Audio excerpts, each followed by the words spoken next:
क्या है Indian medical association का असली चेहरा? ईसाई धर्म को बढ़ावा पर आईएमए को लग चुकी है सुप्रीम फटकार।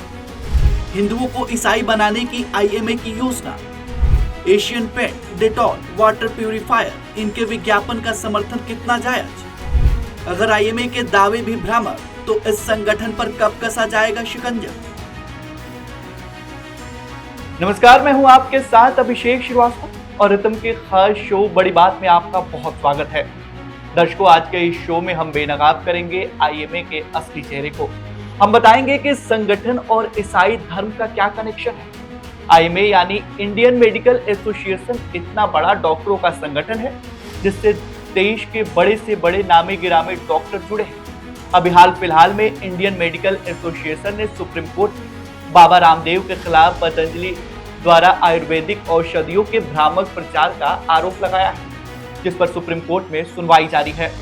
इससे पहले कोरोना महामारी के समय भी पतंजलि की कोरोनिल किट को लेकर भी Indian medical association Delhi high court पहुंचा था।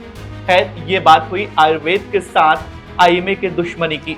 इसके अलावा इसका एक और चेहरा है जो आईएमए ने पर्दे के पीछे छुपा कर रखा है, उस पर भी चर्चा बहुत जरूरी है और आज के इस वीडियो में हम उसी पर चर्चा करेंगे। धर्म परिवर्तन के लिए विवश करने पर आईएमए को सुप्रीम कोर्ट की फटकार। दोस्तों, साल 2021 में इंडियन मेडिकल एसोसिएशन के प्रमुख रहे डॉक्टर जयलाल को कोर्ट से इस बात के लिए फटकार लगाई गई थी कि उन्होंने मरीजों पर धर्म परिवर्तन कर ईसाई धर्म को अपनाने का दबाव बनाया था।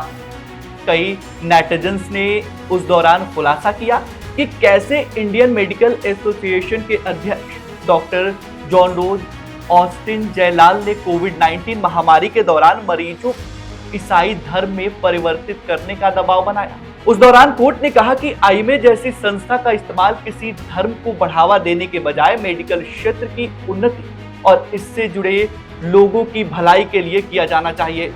दर्शकों, ये वाकया जुलाई 2021 का था जब दूसरी बार दिल्ली हाई कोर्ट ने ईसाई धर्म के प्रचार के लिए अपने मंच का दुरुपयोग करने पर डॉक्टर जयलाल को फटकार लगाई थी। आपको बता दें कि इससे पहले जून 2021 में द्वारिका कोर्ट ने आईएमए प्रमुख के खिलाफ कड़ा रुख अपनाते हुए कहा था कि वह किसी विशेष धर्म के प्रचार प्रसार के लिए अपने पद और संगठन का इस्तेमाल ना करे। इतना बड़ा भारत के डॉक्टरों का संगठन जब धर्म, जाति और भेदभाव की बात करता है तो ये माना जा सकता है कि उसकी ओछी राजनीति बस वहीं तक सीमित नहीं रह सकती। इससे प्रेरित होता है कि पतंजलि के खिलाफ आईएमए का अभियान बस पतंजलि और बाबा रामदेव को चोट देने का नहीं है, बल्कि आयुर्वेद, यूनानी, हेम्योपैथी और योग इत्यादि को चोट पहुंचाने का है।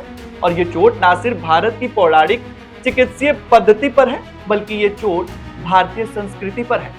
डॉक्टर जयलाल ने हिंदुओं पर आईएमए का अध्यक्ष रहते हुए कई अमर्यादित और अपमानजनक टिप्पणियां की, लेकिन संगठन का कोई भी डॉक्टर इसके विरोध में ना ही तो पहले और ना ही अब तक खुलकर सामने आया। ईसाई धर्म में स्वास्थ्यवर्धक चमत्कारों का आईएमए ने नहीं किया खंडन। आईएमए ने कभी भी ईसाई धर्म में स्वास्थ्यवर्धक चमत्कारों का खंडन नहीं किया, पर आयुर्वेदिक औषधियों को लेकर आईएमए सुप्रीम कोर्ट तक पहुंच गया। अब सोचिए, पादरी द्वारा किए जा रहे सार्वजनिक चमत्कारी इलाज क्या आईएमए को दिखाई नहीं दे रहा? तमाम वीडियो इससे जुड़े लाखों लोगों ने देखे हैं, जिसमें कोई पादरी हाथ रख दे तो पीड़ित लड़की, महिला या फिर पुरुष का स्वास्थ्य ठीक हो जाता है, पर ना तो इसकी कोई मान्यता है और ना ही कहीं पर इसने सर्टिफिकेशन ले रखा है। लेकिन आईएमए ने इसके खिलाफ एक शब्द तक नहीं बोला है। क्या है आईएमए का प्रचार तंत्र जिसकी कहीं चर्चा नहीं? कई मीडिया रिपोर्ट्स में पहले यह खुलासा हुआ कि फलों के रस से लेकर ओट्स, साबुन से लेकर बल्ब तक इंडियन मेडिकल एसोसिएशन भारी पैसे के बदले प्रचार करता है। और इसकी जांच की जाए तो इनके दावे भी भ्रामक प्रचार की श्रेणी में पतंजलि के साथ आईएमए को भी कटघरे में खड़ा कर सकते हैं। इंडियन मेडिकल एसोसिएशन ने न केवल फलों के रस से लेकर एलईडी बल्ब तक कई उत्पादों का समर्थन किया, बल्कि इन उत्पादों के लिए बकायदा आईएमए की मंजूरी की मुहर भी लगाई थी और कहा था कि उन उत्पादों से स्वास्थ्य संबंधी लाभ मिलता है। दोस्तों, साल 2008 में इंडियन मेडिकल एसोसिएशन ने पेप्सिको के ट्रॉपिकाना फलों के रस और इसके बनाए ओट्स का समर्थन किया था। इसके बाद यह संगठन किसी खाद्य पदार्थ का समर्थन करने वाला दुनिया का पहला मेडिकल एसोसिएशन बन गया। उस दौरान पेप्सिको के भारत के सहयोगी ने आईएमए के साथ 3 साल का समझौता किया था। अजीब बात यह रही कि आईएमए ने यह खुलासा नहीं किया कि उन्होंने किस वैज्ञानिक आधार पर उत्पादों को प्रमाणित किया, और आईएमए पर जब आरोप लगे तो शुरुआत में आईएमए ने यह कह दिया कि कंपनी ने समर्थन के लिए पैसे नहीं दिए। बाद में मीडिया रिपोर्ट्स में खुलासा हुआ कि आईएमए ने पेप्सिको से इसके लिए 2.25 करोड़ रुपए का भारी शुल्क लिया था।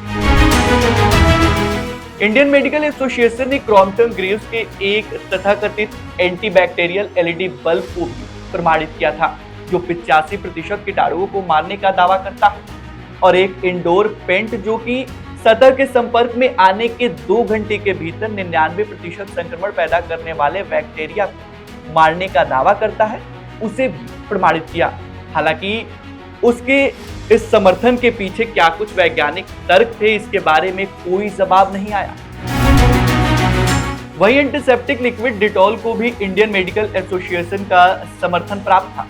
एंटीसेप्टिक ब्रांड का उत्पादन करने वाली कंपनी रेकिट द्वारा प्रसारित कई वीडियो में इंडियन मेडिकल एसोसिएशन द्वारा अनुमोदित की मुहर को आप देख सकते हैं, जिसमें दावा किया गया कि विशेष उत्पाद लोगों को अन्य ब्रांडों की तुलना में 10 गुना अधिक संक्रमण से बचाता है। इसके अलावा वर्ष 2015 में इसी संगठन ने केंट वायर प्यूरिफायर का समर्थन किया। इस दौरान व्यावसायिक उत्पादों का समर्थन करने वाले चिकित्सकों के खिलाफ आक्रोश बढ़ा था। तब इसके जवाब में आईएमए ने कहा कि यह कोई समर्थन नहीं है, बल्कि ये लोगों को शिक्षित करने के लिए एक सार्वजनिक अभियान है। वही वर्ष 2020 में प्रसिद्ध wall paint company Asian Paint के विज्ञापन में प्रवक्ता से बताया गया कि उनके उत्पाद को वायरल ट्रांसमिशन से सुरक्षा प्रदान करने और सल्फर ऑक्साइड और नाइट्रोजन ऑक्साइड जैसे हानिकारक गैसों की संख्या को कम करने के लिए आईएमए द्वारा अनुमोदित किया गया था। इस विज्ञापन में यह दावा किया गया कि यह उत्पाद घर के लिए सैनिटाइजर का काम करेगा। राष्ट्रीय टेलीविजन पर प्रसारित होने के तुरंत बाद कई सार्वजनिक स्वास्थ्य विशेषज्ञों ने उत्पाद को मंजूरी देने के लिए आईएमए की कड़ी आलोचना की थी। तब दुनिया कोरोना वायरस के प्रकोप के खतरे से जूझ रही थी। इन ब्रांडों के अलावा आईएमए ने बड़े वित्तीय सौदे के बदले यूरेका और डाबर यूनिलीवर जैसे उत्पादों का भी समर्थन किया था, जो वैज्ञानिक तौर पर अपने दावों को कहीं से भी सत्यता की श्रेणी में आज तक नहीं ला पाए। अब कुछ सवाल आपके लिए कि क्या आईएमए का पैसे के एवज में किसी प्रोडक्ट को भ्रामक प्रचार के लिए अनुमोदन दे देना सही है? क्या इस संगठन पर कार्रवाई नहीं होनी चाहिए?